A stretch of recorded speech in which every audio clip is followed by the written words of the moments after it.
জন্মের পর নাম ছিল নূর আলম, এখন নিজেকে পরিচয় দেন নীলা নামে। পেশাগতভাবে নীলা একজন নিরাপত্তা কর্মী। 2018 সাল থেকে সাভারের গণবিশ্ববিদ্যালয়ে কাজ করছেন। শিক্ষার্থীদের আইডি কার্ড পরীক্ষা করে দেখা, ক্যাম্পাসের নিরাপত্তার দেখভাল ছাড়াও নানা কাজে বিশ্ববিদ্যালয়ের এ প্রান্ত থেকে ও প্রান্তে ছোটাছুটি করতে হয় তাকে। বাসে বসলে যদি কোনো সিটে বসতাম, দেখা যাচ্ছে ওই যে সিটে বসতাম এই সিটের পাশে যদি বসতো ও উঠে যেত, আর ওই সিট খালি যেত আমার পাশে, কেউ বসতো না।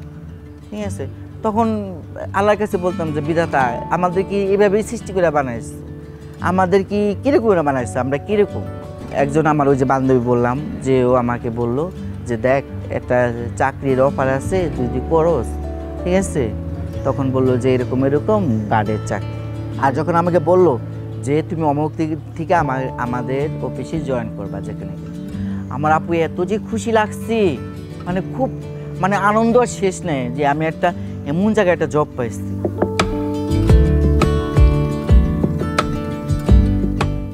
বাগেরহাটে জন্ম নেওয়া নূর আলম ছোটবেলা থেকেই আলাদা ছিলেন। মায়ের শাড়ি, চোখে কাজল, হাতে বোনের চুড়ি, এই সাজেই তার স্বাচ্ছন্দ্য মনে হতো।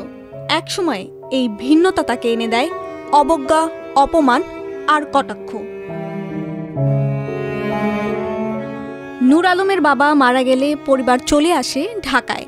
একদিকে বন্ধ হয়ে যায় তার পড়াশোনা, অন্যদিকে মাত্র 700 টাকার মজুরিতে কাজ শুরু করেন সুতার কারখানায়। কিছুদিনের মধ্যেই যুক্ত হন হিজড়া বা তৃতীয় লিঙ্গের মানুষদের সঙ্গে চাঁদা তোলার কাজে।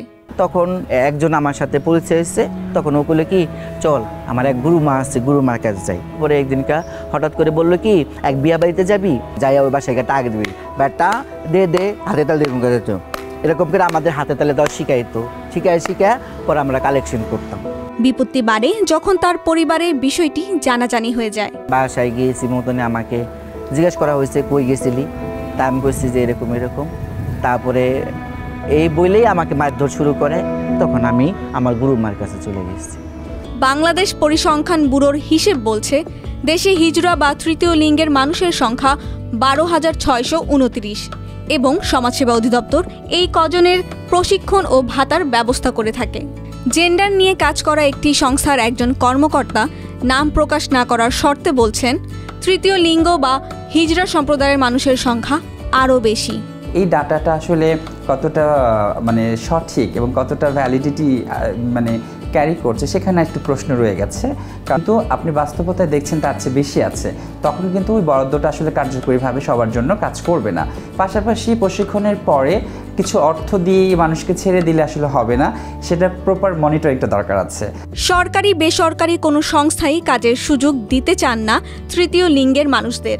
খোদ সমাজসেবা অধিদপ্তরেই এমন কাউকে পাওয়া যায়নি। 1% কোঠার একটা বিধান আছে, আর যদি যোগ্য জন আসে তাহলে সেটা 1%-এ থাকবে না, যত যোগ্য ততজনই ঢুকতে পারবে। আমাদের হিজড়াদের নিয়ে বড় সমস্যা হলো তারা কিন্তু যথেষ্ট পরিমাণে শিক্ষিত না, তার নানা কারণে তারা শিক্ষাটা নিতে পারছে না, তাদের পারিবারিক সামাজিক মানুষের দৃষ্টিভঙ্গির কারণে। সরকার যেটা দিচ্ছে সেটা ভাতা, শিক্ষা উপবৃত্তি আর হচ্ছে ট্রেনিং। তো এই ট্রেনিংটা খুব সাফিসিয়েন্ট না। 10,000 করে টাকা দেওয়ার মূলধন হিসেবে, সিড মানি হিসেবে দেওয়ার একটা নীতিমালায় একটা কথা বলেছিলাম, নীতিমালায় সেটা আছেও, কিন্তু গত 6 বছর যাবৎ এই টাকাটা কিন্তু দেওয়া হচ্ছে না। বাংলাদেশের সংবিধানের অনুচ্ছেদ 27, 28 ও 31-এ প্রত্যেক নাগরিক আইনগতভাবে জীবনের নিরাপত্তা, স্বাধীনতা ও সুরক্ষা পাওয়ার অধিকারের কথা বলা আছে। 2009 সালে বাংলাদেশ হাইকোর্টের একটি রায় ও 2013 সালে মন্ত্রিসভা হিজড়া সম্প্রদায়কে তৃতীয় লিঙ্গ হিসেবে সরকারিভাবে স্বীকৃতি দেয়। সন্দেহ নেই তৃতীয় লিঙ্গের মানুষ পিছিয়ে আছে, তাই তাদের সুযোগ প্রয়োজন। যেটুকু দক্ষতা তাদের রয়েছে সেটুকুই কাজে লাগাবার সুযোগ। এই সুযোগটুকুই করে দিতে চায় না কেউ, কোনো প্রতিষ্ঠান, খোদ সরকারও। কিন্তু সুযোগ পেলে তারাও হয়ে উঠতে পারে নতুন দৃষ্টান্ত। হাসমি জাহান, প্রথম আলো।